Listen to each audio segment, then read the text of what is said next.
Sorry, I've just realised I'm on mute. Yeah, I was worried then. I was thinking I can't hear her. What have I done That's a really bad start. So I'll start again. So hello and We all welcome do to it. this evening's Revision Blast. It's really good to see so many of you joining in. And for those of you that don't know me, my name is Vicky. This is only my third time I have hosted, so going on mute probably isn't a surprise. And on screen, we've got Catherine and Brendan, who will be familiar faces to you if you have seen our other Revision Blasts. And they have been doing these for years now and are fantastic experts on the AQA syllabus, particularly physical geography. So tonight we are going to be revising the carbon cycle, which is a core topic on paper 1. And if you missed the session on the water cycle that we did a couple of weeks ago with Catherine and Brendan, you can watch that on Catch Up, so you can find that in our Tutor to You channel. And as usual, there will be a series of interactive activities on the screen, and you will be able to respond to those in the chat window, and we'll be looking out for your answers, and we'll give you a few minutes each time. So I am going to hand over to Catherine to start, and hopefully we have no more muted microphone disasters. If we do, just tell us in the chat, please. Right, over to you, Catherine. Brilliant. Thank you very much. Okay, so we are looking at the carbon cycle, and remember that the systems approach is absolutely huge in this A-level specification. So let's start thinking about the carbon cycle as a system. Is it an open system? Let's see if you think that's true or false. So what do we think? The carbon cycle is an open system. Is that true or false? Let's have a look at some answers. Let's see what you can come up with. Think about those different types of system. Is it an open system? True or false? Right, let's see. Have we got anybody going to pop an answer into the chat box? Right, okay, so starting to get some answers through. Right, come on, you lot. Don't let Alex have to do all the heavy lifting. Yeah, so it is false. Right, okay, so it's not an open system. So we're thinking about those different types of system. And so we're not thinking about an open system there, because that would be talking about inputs and outputs rather than this idea of a cycle being a closed system. So moving on to the next one.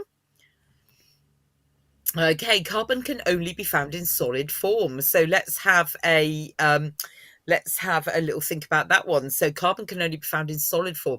Is that true or false? Right, brilliant. Getting some answers coming in. Yeah, and East Asian Voice, this is going to be useful stuff for you for your environmental science as well. So let's see if people are correct there. So well done. Yeah, well done, Harry and Wood. So it is false. Carbon isn't just found in a solid form. So we thought about that when we thought about the water cycle, how we've got the different states of the water. We also have different states of the carbon as well. So let's see our next question. Now, this is really important to understand, because if we can understand carbon emitters and sinks, then we can start to really think about what's happening with climate change and what we can do about it. So a carbon sink has more carbon being added to it than leaving. Is that true or false? All right, brilliant. Yeah, getting lots of answers going in here now. Lots of people saying true. Let's see if that's right. Yes, so that is true. So carbon sink, carbon's going into it that is more than is leaving. And well done. Yeah, a rainforest could be a carbon sink. And the worry is that if we end up removing too many trees from a rainforest, we could get a situation where the rainforests start emitting carbon rather than absorbing more than is leaving. Right, well done. So let's see our next one, which is linked to this. So a carbon source emits more carbon than it takes in. So what do you think about this one? A related question there. So a carbon source, is that emitting more carbon than it is taking in? Right, okay, so lots of people saying true again. Let's have a little look. Yeah. So again, if we can understand these ideas, then we can think about, right, okay, so this is where the problem's occurring.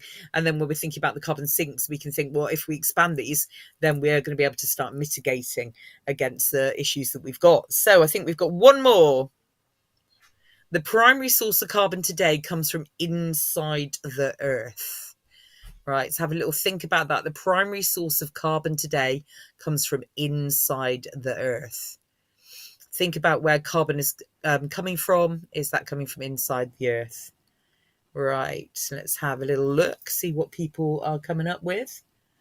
Right, so okay, yeah, so there's been a bit of like different people there talking about different ideas, but the idea of this, if you think about those fossil fuels, where are they coming from? We're basically, taking them out of the lithosphere from inside the Earth, and then we're burning them and causing many, many issues by doing that. Thank you very much to all of you that contributed. Over to Brendan now. Thank you, Catherine. And following on from that, thinking about the carbon cycle, here's another question for you. You have to simply put these 6 items into the correct order, and the order, your judgment for making that order is to put them in order of carbon stores. In other words, how much has the most carbon stored in it from the largest to smallest. And my recommendation for this would be to just write down 1, 2, 3, 4, 5, 6, and you just need to use the first letter of each, because each one has a different first letter. So have a few moments to think about that. Jot down any ideas if you can in the chat. So as I say, 1, 2, 3, 4, 5, 6. Put the letters in the right order and see how you get on with that. I'll give you a moment to think about that.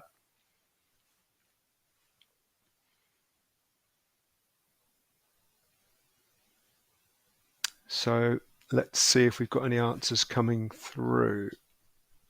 Some people are beginning to think about that. That's really good. Let's have a look, shall we, at the answer to this one, because it might come as a bit of a surprise. So most of the carbon is stored in the lithosphere. Come back to that in a moment. Second is hydrosphere. Third is the pedosphere. Fourth, cryosphere. Fifth, the atmosphere. And sixth, finally, the biosphere, of which some of that would be stored in plants. Number one there, the lithosphere, just a point that's in the news this week. A discovery has been made in Oregon, in the United States, northwest United States, in the Cascade Mountains, where there's a lot of volcanic activity. And not only is a lot of carbon there, there's an awful lot of water they've stored there. So they've found a record amount of water stored in an aquifer. So look that up if you can, because it really promotes synoptic thinking for your A-level work. Thank you very much. Over to you, Catherine. Okay, so I can see now while Vicki has put the order down as it is for today, because she wants me to make a fool of myself saying the altered vowels again. Absolutely. So what we're going to have what we're going to have is some words that are going to come up on the screen, and the vowels have been changed. So let's see our first one. Okay, so we have there fatacinutuses. What could that be if we're changing the vowels? Which word could that be that is to do with, oh my goodness, I can't believe that Woodward has already come up with an answer to that. Oh, brilliant. So yeah, change the vowels and the answer would be photosynthesis. Right, brilliant. So we talked at the start about, a system's approach, and so photosynthesis, very important part of that system. So decomposition. So what could that be? Right, okay, brilliant. Yeah, we got some good suggestions coming up there. Thank you, East Asian Voice. Fantastic stuff. Let's see if that answer is correct. Right, yeah, so decomposition. So just like in the water cycle, you'd be thinking about all your stores and flows, thinking about all these different processes. It's the same with the carbon cycle. And decomposition's one sometimes gets forgotten, but a really good one to be aware of. So what's coming up next? Okay. Oh, that almost looks like Rasputin, doesn't it? Raspirition. So Raspirition, if we change those vowels, oh, you're too good at this. You're absolutely fantastically quick. Let's see the answer. Right, respiration, yes.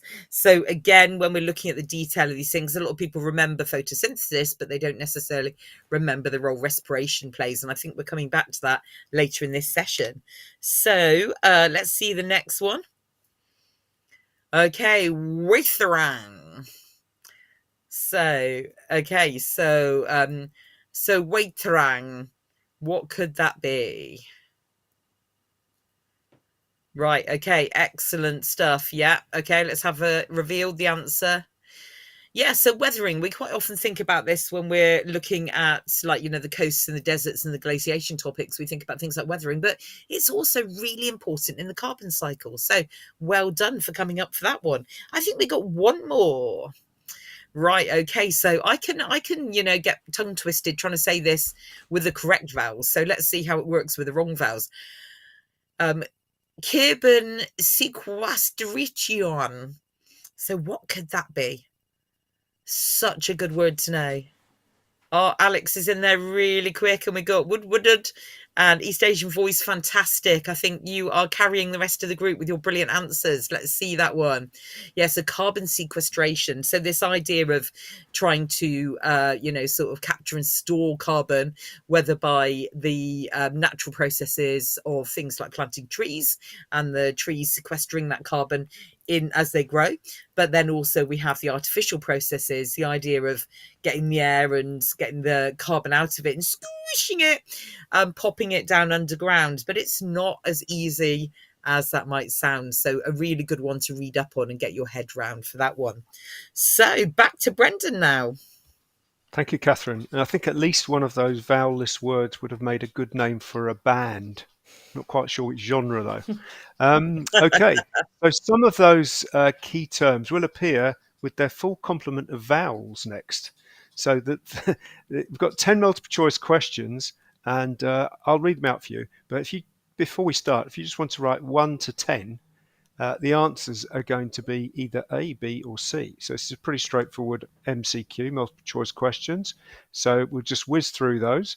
So question number 1, How does plant respiration affect the carbon cycle? Is it A, it adds to the atmosphere store as plants release the carbon during this process?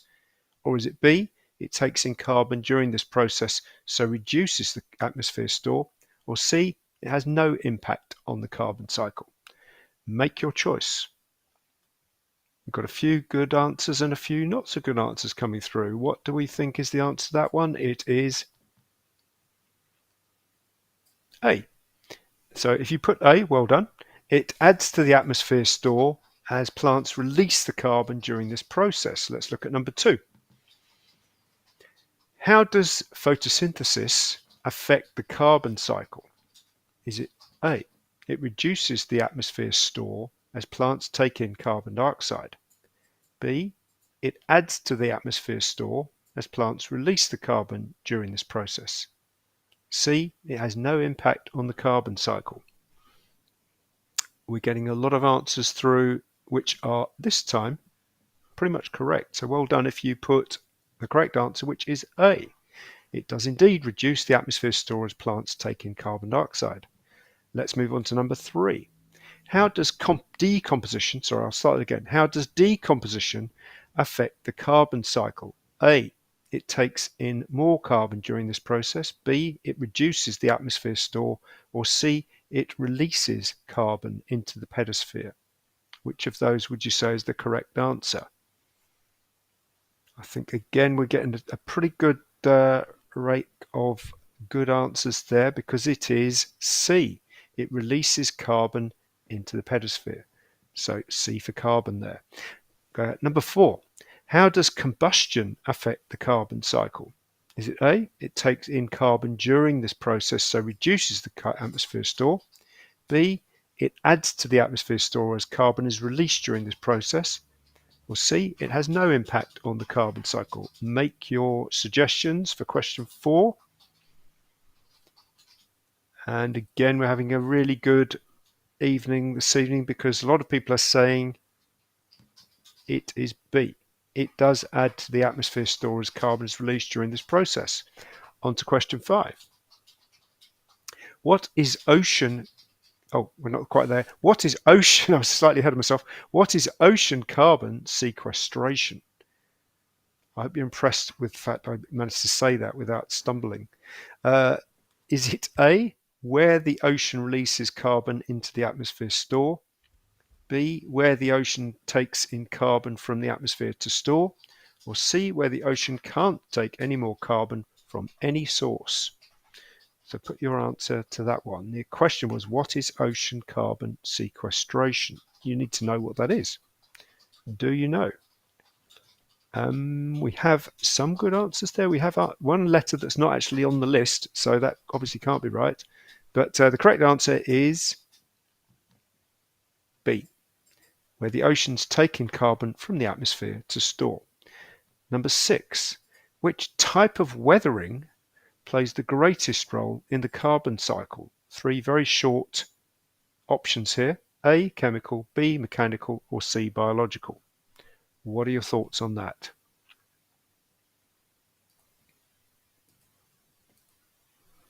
If you put chemical, you were correct. Well done. Okay, let's move on to the next question. Number 7. How does weathering affect the carbon cycle? Is it A, it releases carbon that was stored inside carbonate rocks? B, it takes in carbon during this process, so reduces the atmosphere store? Or C, it has no impact on the carbon cycle? What do you reckon? A flood of answers that seem to be largely correct. So A is the correct answer to that one. Well done if you said that. Number 8 is next. Number 8 is, what is the slow carbon cycle? What is the slow carbon cycle? Is it A, where carbon takes between 100 and 200 million years to move between the rock, soil, ocean, and atmosphere? Or is it B, where carbon stores are influenced by changes on a daily basis where living things take in and release carbon? Or C, the movement of carbon from the ocean surface to the ocean floor over hundreds of years? So that's what is the slow carbon cycle. A bit more to read there. Take a few more moments if you need them. Right, several of you are not needing too much time. You've got the right answer there, so well done. That is A. Well done, if you got A. Brendan, before we move on to the next Yep, question, somebody yep, has that's a just question. asked in the chat Yes. how chemical weathering is the most common type of weathering and not biological. What do you think about that, Vicky? This is not my area of expertise. I am not a physical Okay, geographer for this one. I right. don't know if Catherine can step in. Yeah, if Catherine's still there. Sorry, yeah, I'm No. here. So yeah, Well so done. we're looking at chemical weathering Yeah, being the most common type of weathering. So sorry, I missed which question that had come from. if I go Um, back. Oh yeah, got it there. Greatest in the carbon cycle. Yeah, So yeah, I think it's because it's saying it's in the carbon cycle, because when we're looking at mechanical weathering, we're not necessarily looking at the carbon being released. Does that make sense? When we're looking at chemical weathering, we're actually looking at, a chemical process, a reaction taking place. And with chemical weathering, you've actually got like you know the I'm not brilliant on chemistry, but like, you've got basically a change that's happening into the rock to be able to release carbon, and so it's because it's related to the carbon cycle. So I don't think the question's saying that chemical weathering is the main type of weathering that happens in the world. I think it's specifically talking about its capacity to be releasing or using carbon. Does that make sense? yeah, I think so. Thanks, Catherine. That's great. Right, brilliant. So, Uh, yeah, someone who we, knows more about chemistry than me has just added in the chat there, say like about carbonic acid releasing calcium carbonate. Yeah, that's brilliant. Sorry, I'm not a brilliant chemist, but yeah, thank you very much. I think that's what we're looking at there is those chemical processes which are causing an impact on the carbon cycle that we wouldn't see if we were looking at the other types of weathering. Thank you, Catherine. Brilliant. Right, are we back at number 9 now? Yep.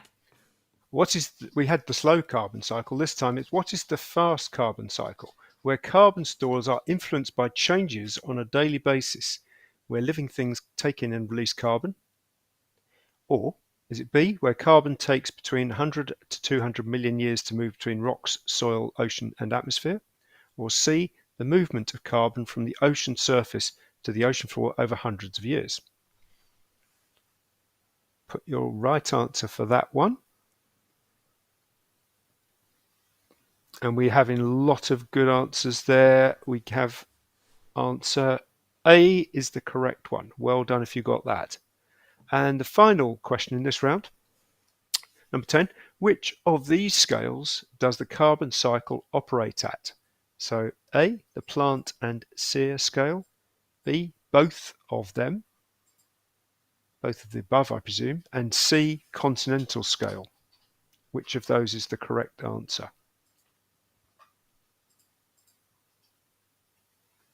And we have a good rank of answers there. So B is the correct answer there. Thank you very much. And back to Catherine.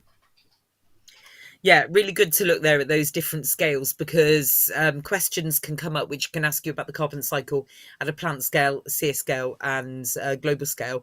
And so when you're, practicing your answers, think about those different scales and think about that sear scale as being like, the sort of scale of the ecosystem rather than the individual plant. And then of course we've got the global scale, and have a little practice playing around with how the carbon cycle works at those different scales. Now, this one I think is going to be very easy for you fantastic people, because you are so brilliant. So you're going to have 60 seconds, and what you need to put in the chat box is you could just put natural and then say whichever numbers it is for natural, and then human and whatever numbers you think it is for human. Or you could just do like natural, human, because then we know the ones you haven't put down are the other one. So let's start the clock. Right. Okay. So the clock is ticking. So let's see what we've got. Oh my goodness, that was fast.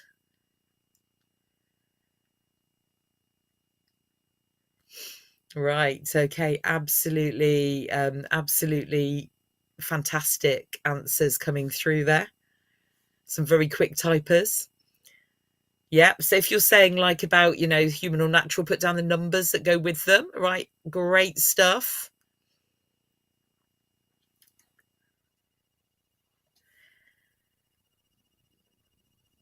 Right. Okay. I think probably you don't even need this long because you are such a fantastic bunch.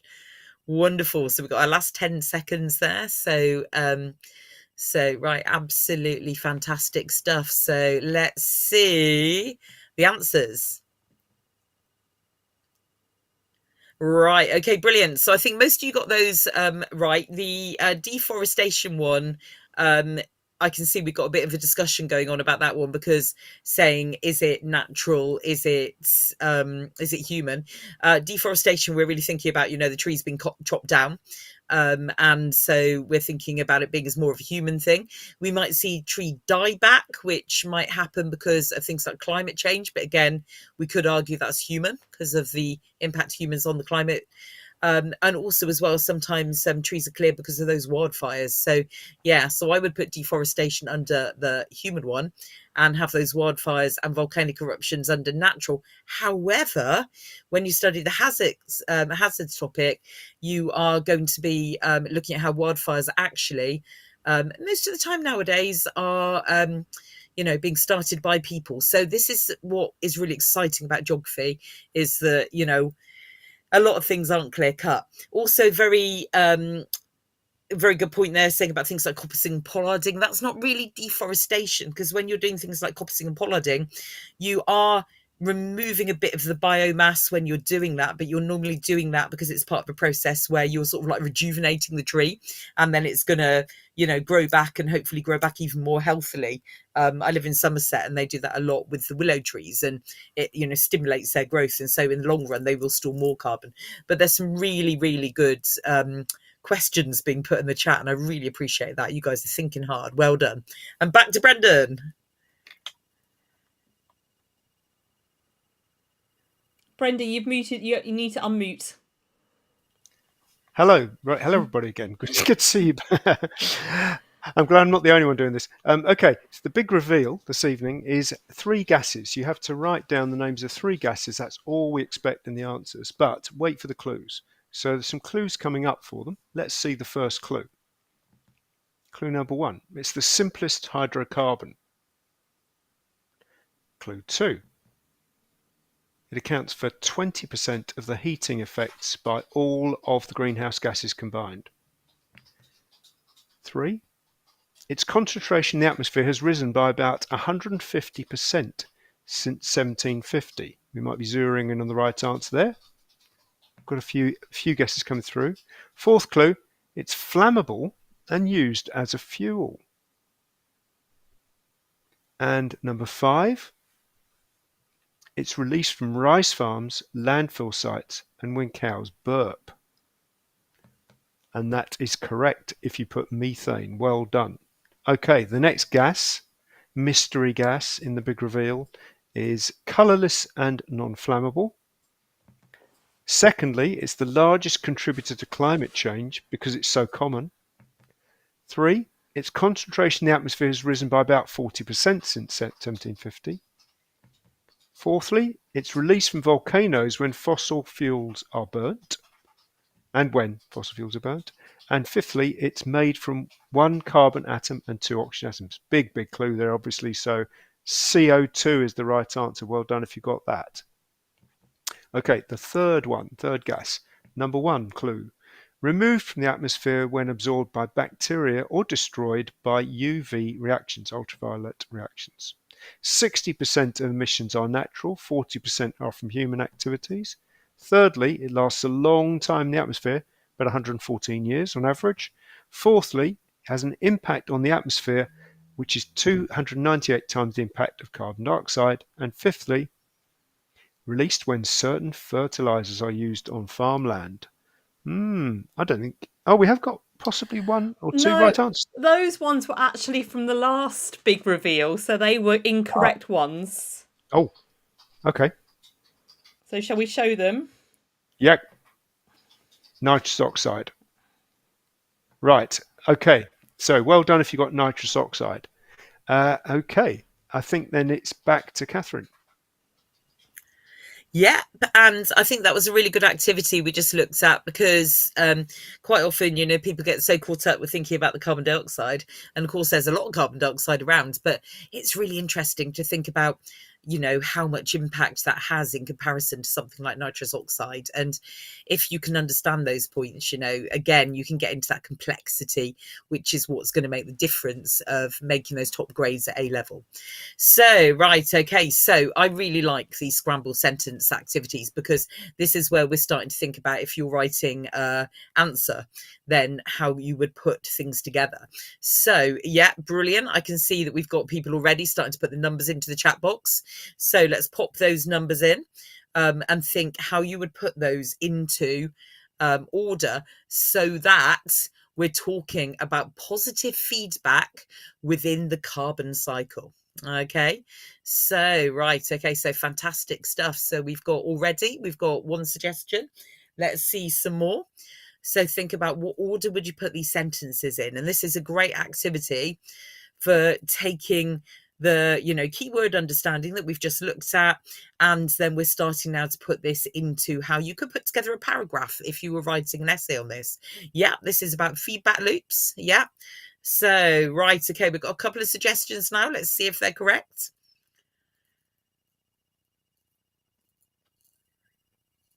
Right, okay, so yeah, so we got the global warming melting the ice in the Arctic, oops, and then we've got the ice on the frozen lakes melting, releasing methane, which is a powerful greenhouse gas, increasing the concentrations of the greenhouse gases and accelerating the global warming, which creates a positive feedback loop. So really well done for that one. There's some correct answers there.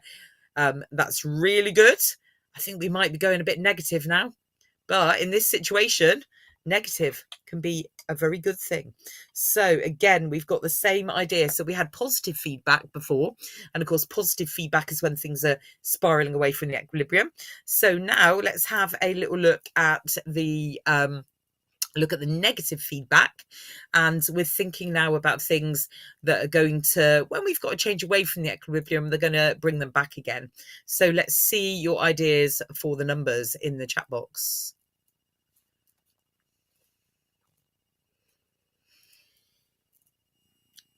Yeah, good point there, Harry, as well. Yeah, you really need to make sure you know these positive and negative feedback loops because they can actually come into a lot of different essays that come up in the A level. So, oh, brilliant. Starting to get some answers here. And I think they're agreeing as well. Let's see if they are the same as the answers on the screen. Right, brilliant. Okay, so yes, we got the levels of the greenhouse gases such as carbon dioxide increasing. So, of course, plants take in that carbon dioxide through photosynthesis and they are going to grow. It converts, photosynthesis is converting that carbon dioxide into glucose. The plants are growing and the plants are going to grow more rapidly. And so that means we've got the carbon coming from the atmosphere into the biosphere, which is going to rebalance the system through negative feedback. Now, if you can understand the idea of positive feedback and negative feedback, again, if you've got questions which are looking at things like tackling climate change, we can think about trying to reduce the positive feedback loops and use the negative feedback loops for mitigation. However, we have to be a little bit cautious because research in the last year has suggested that trees have been growing very rapidly in some parts of the world, such as in the Amazon rainforest, because of the increased carbon dioxide. But unfortunately, they're also dying when they are younger. And so we've now got, like I say, this complexity of what is happening in relation to this negative and positive feedback loops. So great suggestions again. And back to Brendan. Thank you, Catherine. Well, this is the last round. There are 5 true or false questions coming up. What do you think? All you have to type is T or F, so go for it. So, true or false? The carbon cycle is a closed system. There is input of energy and matter. Is that true or is it false? Jot down your letter in the chat. And we have some disagreement there, which is interesting. So let's have a look at the correct answer, which is that it's false. Okay, next one. True or false? When a system is in balance, it is said to have dynamic equilibrium. Some links with the previous round. When a system is in balance, it is said to have dynamic equilibrium. Is that true or is it false? Jot down your letter, T or F, or true or false, whichever you prefer. And the correct answer to that one is true. Okay, next question. True or false? Methane is a more powerful greenhouse gas than carbon dioxide, but its impact doesn't last as long. Is that true or is it false? What do you reckon about that fact about methane versus carbon dioxide? It is, and we're getting good answers here all the way through. Methane is indeed a more powerful greenhouse gas than carbon dioxide, but its impact doesn't last quite as long. Okay, next question. Positive feedback is a good thing. Bit of a value judgment on that one. So what do you think? In general, is positive feedback a good thing? True or false?